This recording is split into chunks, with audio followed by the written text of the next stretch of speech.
nè vừa tròn trâu xì nó nè sẽ làm bát xe say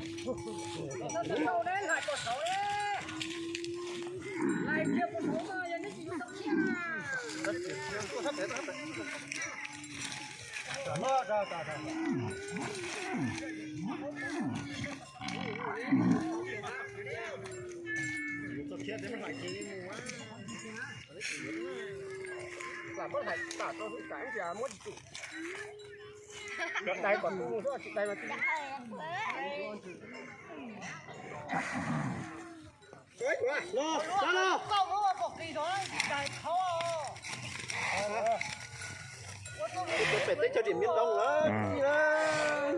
đến đâu tôi xin nó rồi nè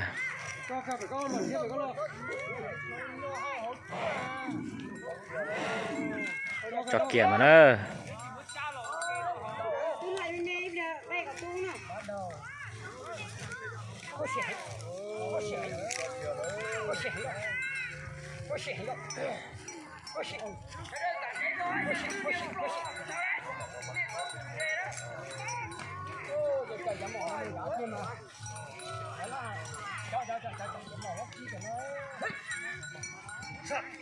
cái chỗ tao một khi á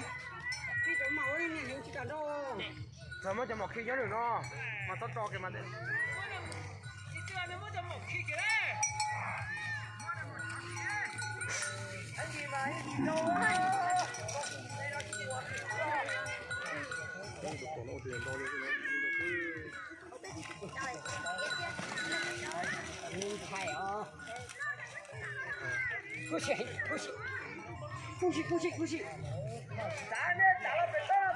khăn đầu nè lo vậy rồi cho nó plot lo từng trâu đấy lo lọc cái gì từng trâu mình từng trâu luôn á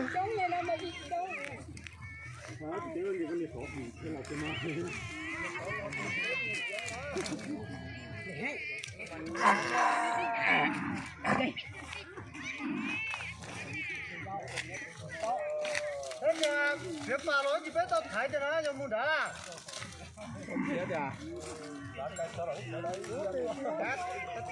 chính xác tay à mới con ruột thở còn gì đấy đã rồi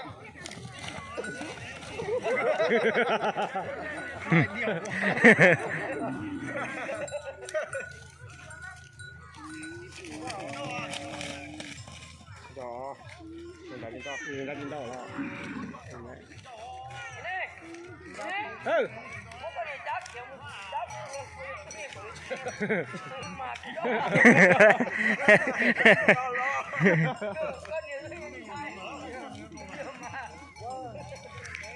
tao muốn lùi trái kìa tới bọn đó nè xin lệ lệ đàn rồi chứ mà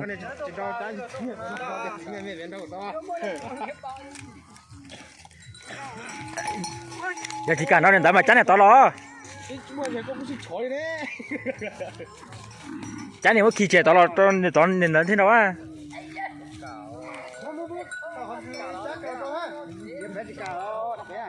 to rồi nó đó bây giờ nên trai nên chỉ cả trong cái này có thằng đâu có hết rồi chưa đói đầu là đói đầu mà lấy đòn thải đói đòn thải mà to cả đấy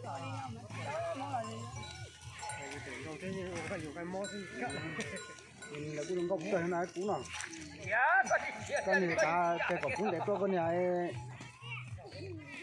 chơi tao lo rồi xong đã kỹ hết đó mình đó bé gì đâu mà nhưng mà trong ăn trâu nữa người chỉ mò luôn họ với chỉ luôn mò luôn thế này nha rồi họ cho để trả lo trống rồi bệnh này cũng đừng tên chân quá được rồi ta xong á thì họ bệnh cũng đừng tên chân quá có bệnh có mất còn mất flash soi rồi mua rồi bệnh tên chân ấy mà chả này chụp lói tè này mẹ ta chụp lói này do nhìn lói tè cú là lói tè nữa đó lói là thì cả mà lói tè đó lói thì nãy như nhóc ở chó lói mà nó chơi sẽ đến đế rồi nhu à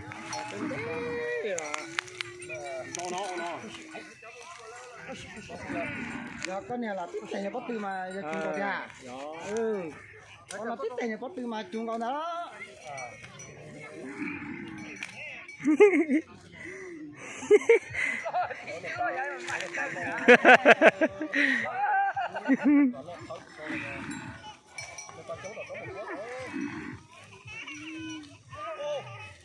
Ôi nhìn con tay con sọc rồi đi. Itu sudah mangga itu mangga mà.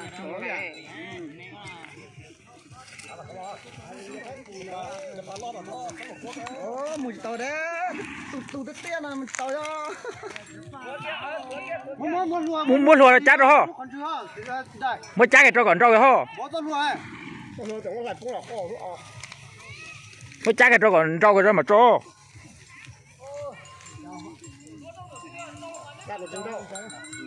Đói rồi có nữa. Chát này có trâu này đó hả? Này đã chi khía à? Cái này là gì nhá? Cái này nó này nó. Chát nuôi nếp cho tứ cái tao hậu ta. Chát. Cái rưỡi từ nước cầu ấy.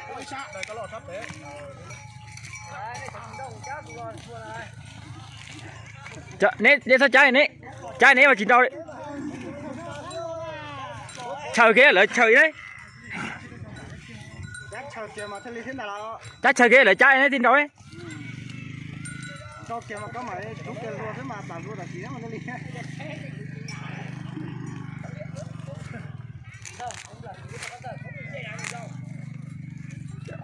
Chát chờ ghế. Xem nào.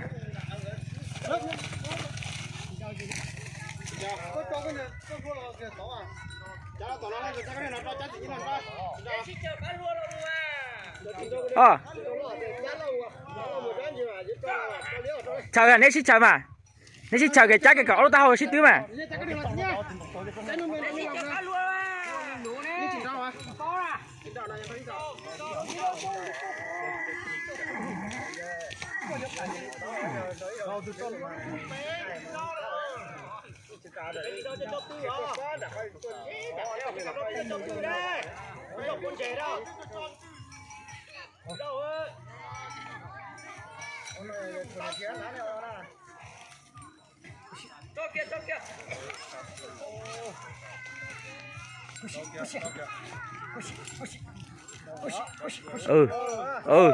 Trâu nó trâu kia đó.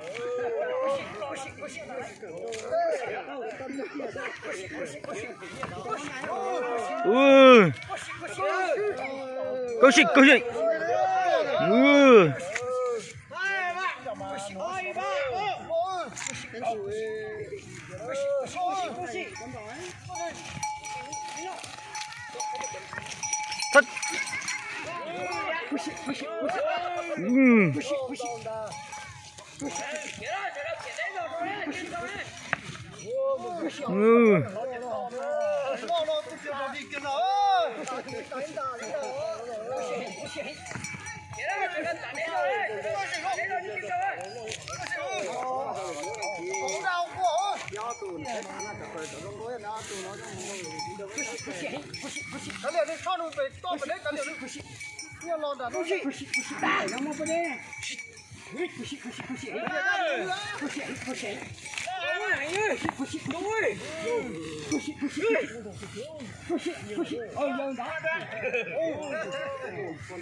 Cứ tôi đi. Chơi xin đỏ với xe nữa.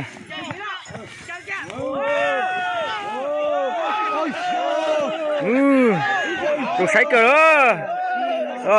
giờ nữa nhưng mà đó nằm mà chỉ chỉnh như xin đầu nữa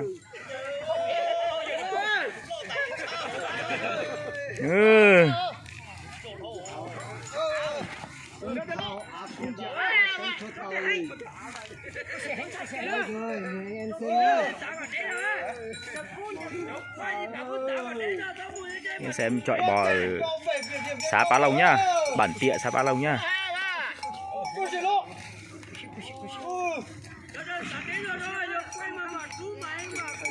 Hai bò của hai anh em thôi.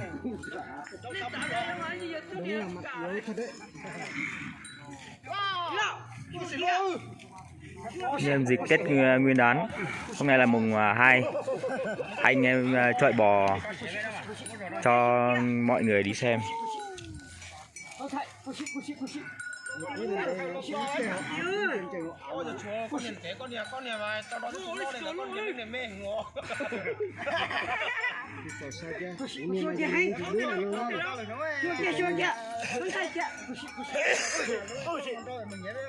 Tụi sát lâu sát bể nó giờ tụi thì lòng sát tới nó tụi nữa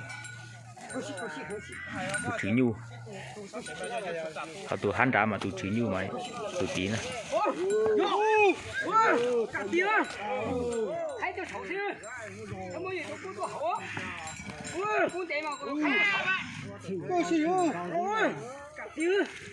Ở tụi nhu lỗi dạng rồi lỗi dạng của thằng nữa.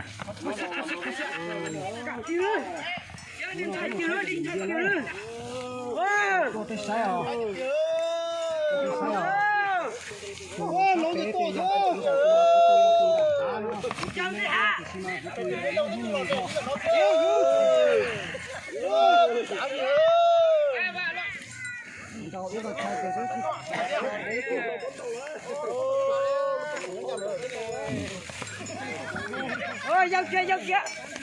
Đi hàng nè.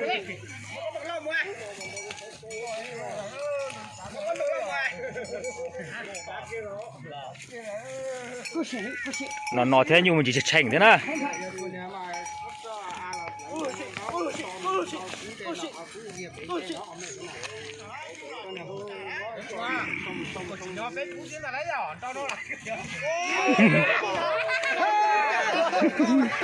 Chạy với tụi cha sợ thế nè.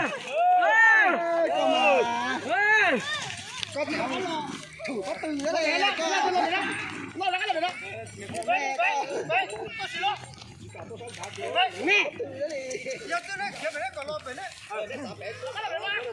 Đâu tụi mê mà ho.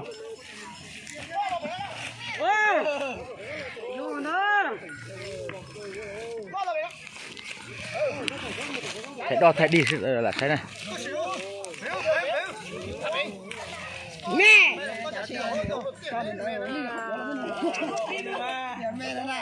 Xảo. Cổ kéo này nó chỉ có cạp thôi rồi. Chạy.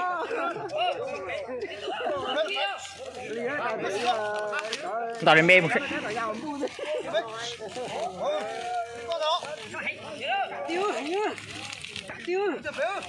Tiêu xuống tay kia.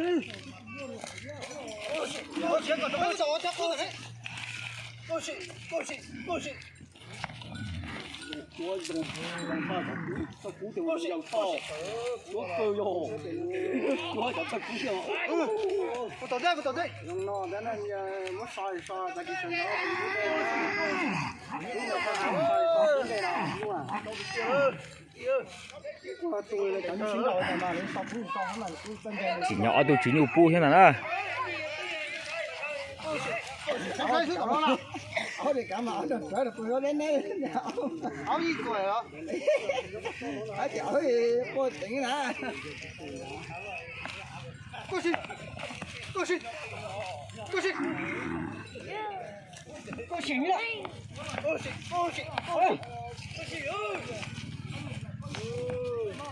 Số kia.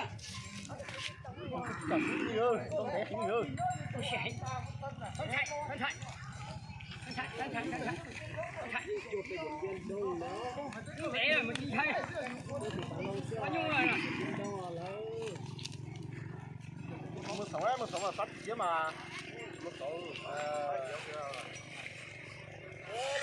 Nhìn nhà ư. Tân đâu tao nữa, cú nào đó nữa. Cú đâu. Anh cũng tiền tân đâu cần thế nào đó. Cú cả thò nữa rồi nè. Còn chó cho hổ cú nữa. Kia. Rốt chén, kia. Cho hổ cú nữa. Mình sao chinh mình, lúc xin đầu tao chinh. Mới bắt đầu chơi mà nè. Rồi, tổ tư mua tổng cái đầu muốn lùa múa. Một tuần tới là mới còn năm mồm cái mà nè. Đầu cú nữa giờ là. Giờ lọn giờ tao Cứ còn mỗi phần tao ló một nữa nè. Không thể. Cho ba hồi lót bên kia đó giờ. lấy chuyện rồi lấy gì tôi phải to chuyện thế rồi lấy. Tại vì nó chỉ lo mà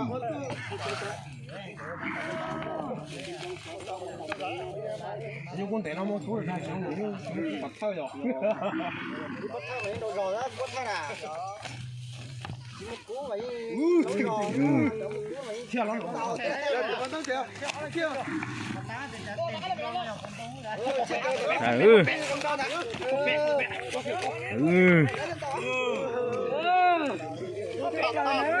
Rồi khẩu chồng kìa chứ.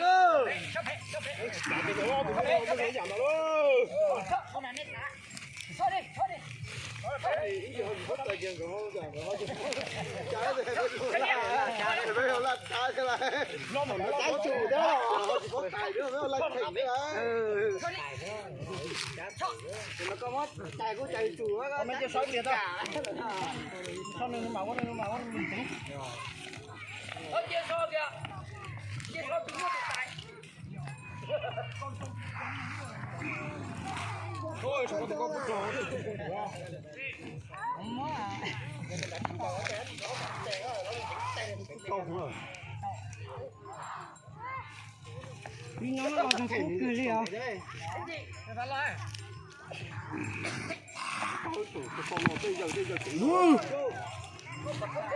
Muốn đến đây trên đá hả?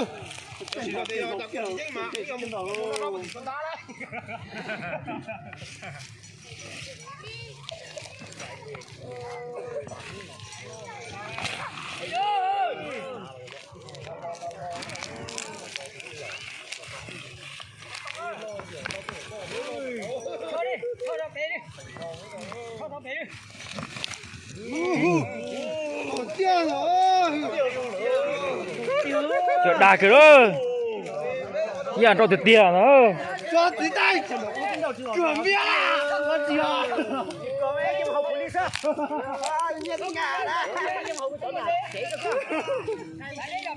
Thấm mùi gì như chín chai đấy.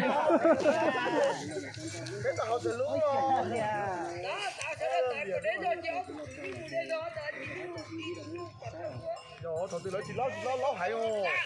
Cô sư ơi. Cô sư ơi.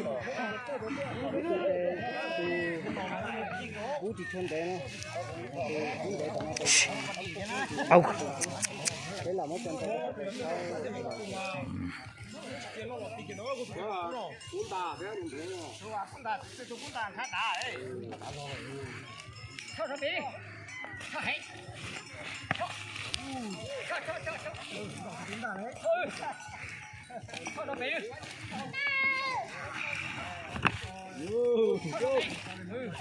Tên gì mà kia kia mà xí rồi gì.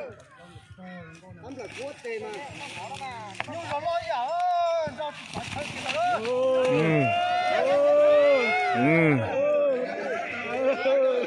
Gì nữa ơi, nhiều xin chào à. Yo, đã ư. Yo. Nên là mình chỉ tay cái mình kín thế. Yo. Thế cơ thế nào? Tụ lia. Cho tụ bé nào mà tôi trả tiền á.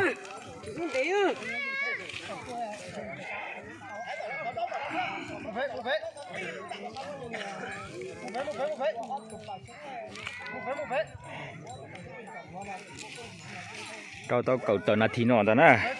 Tao để chờ nữa nè.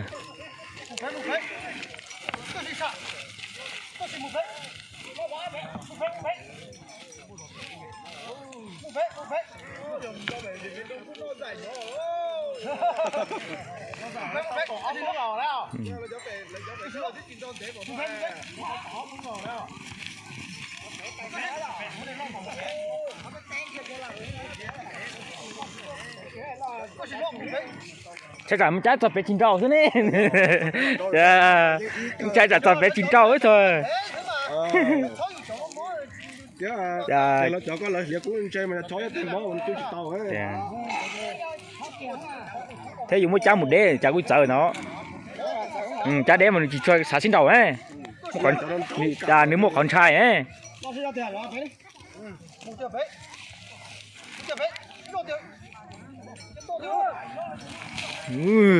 Đồ gì to đó. Đánh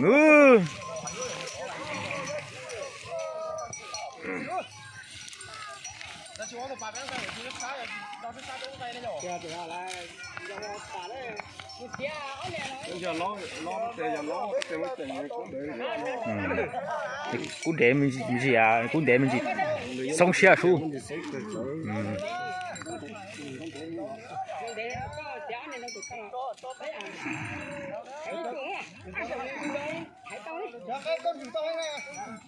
Nhiều hai con để nhiều hai con chữ có tên nó.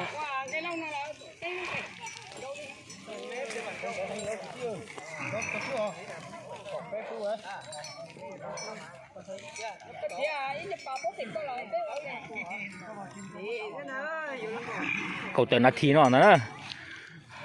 Không để chờ thế nào nữa.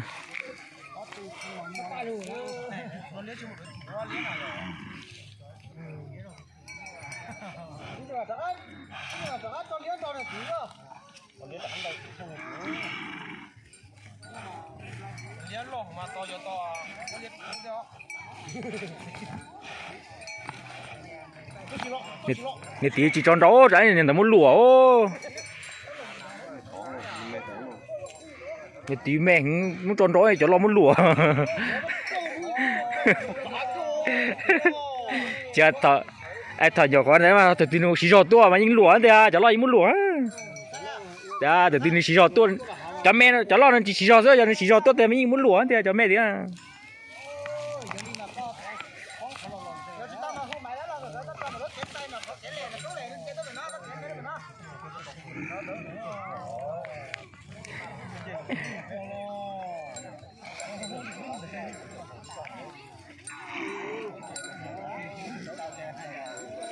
Yếu mà nó nhiều nó Yếu mà.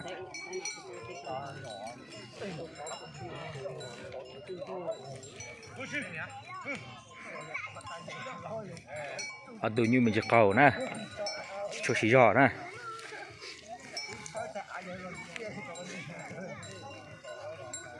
con này ra tiền cái ăn nó mới tiền rồi rồi.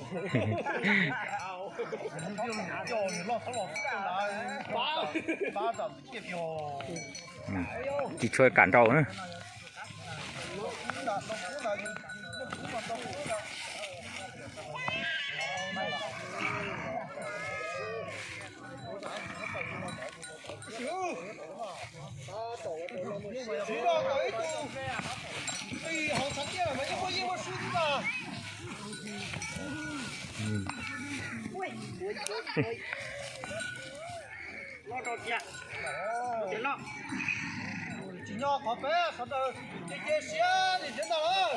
Chống cử thế nào, cháu tôi sai chống bộ nó thế nào.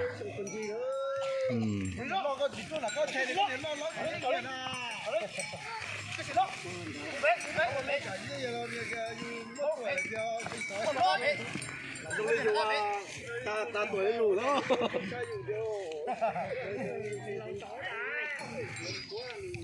Xin lỗi, đấy á. Wow, mất nữa. Đó, 16 phút rồi đấy. Cái này thọ lúc cười.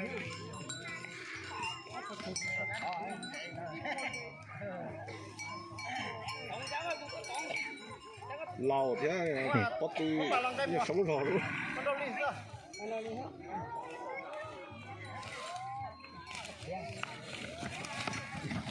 Chỉ tôi cả so kia nữa.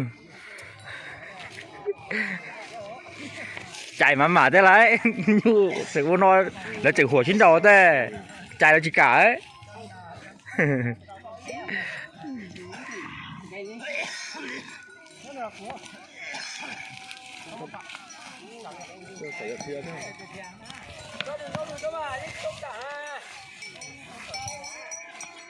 đó dòng cây bằng đấy xíu lấy nhà cứ lấy nhà tao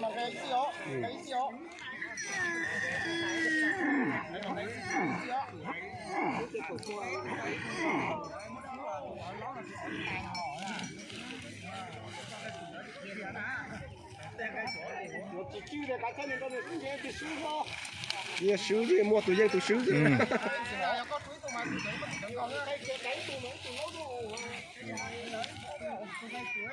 cho lúa cho nếp bàn đấy dòng cây những chỉ thải những cho họ chó đây rồi dân trong mình chỉ thế theo chính tông thế thôi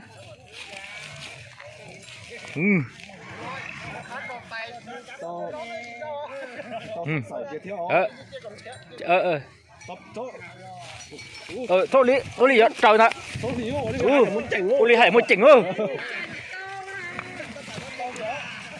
cho chỉ tao đừng bao tàu này chỉ cả đấy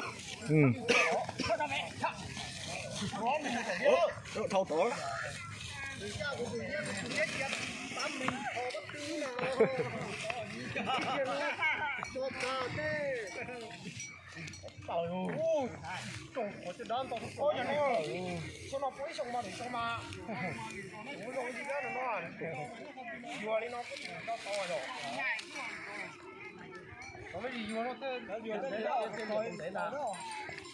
cho xíu nhá này chính tông thế cho cho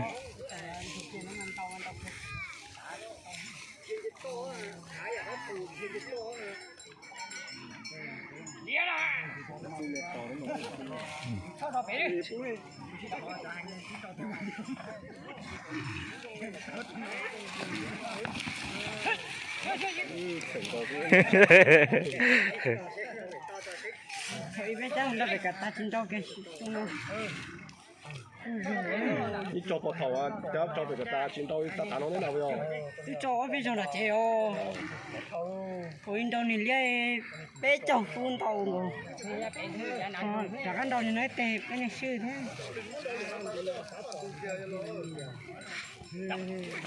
chỉ tao cứu chú liu cái kéo tù mà thế liu rồiยังไงtù rồi chỉ tao cứu trời nữa nè lia như trời nữa rồi nó dạ một tàu nè lia trời nữa nè lia nè điện đá bắt tao gì điện đá chú cháu này nè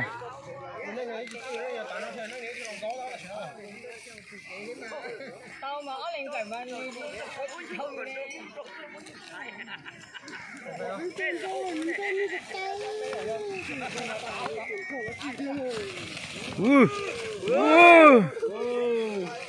vô nữa to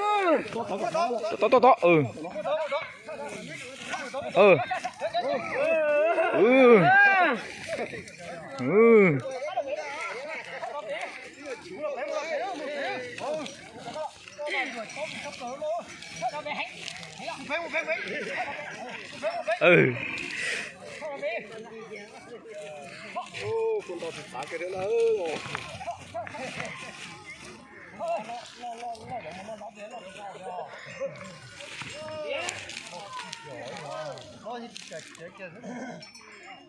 đi mất tao này đi cũng cả kia nè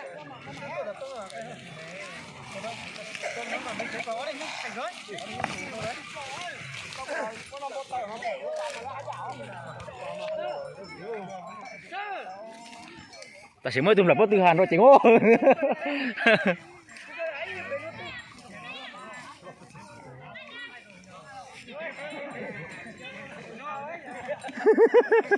nè bé tuổi tơ nè bé tuổi tơ cho bé không dễ à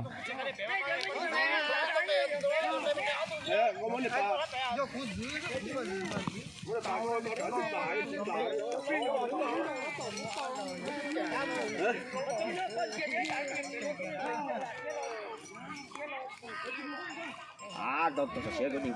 Saya juga udah malah.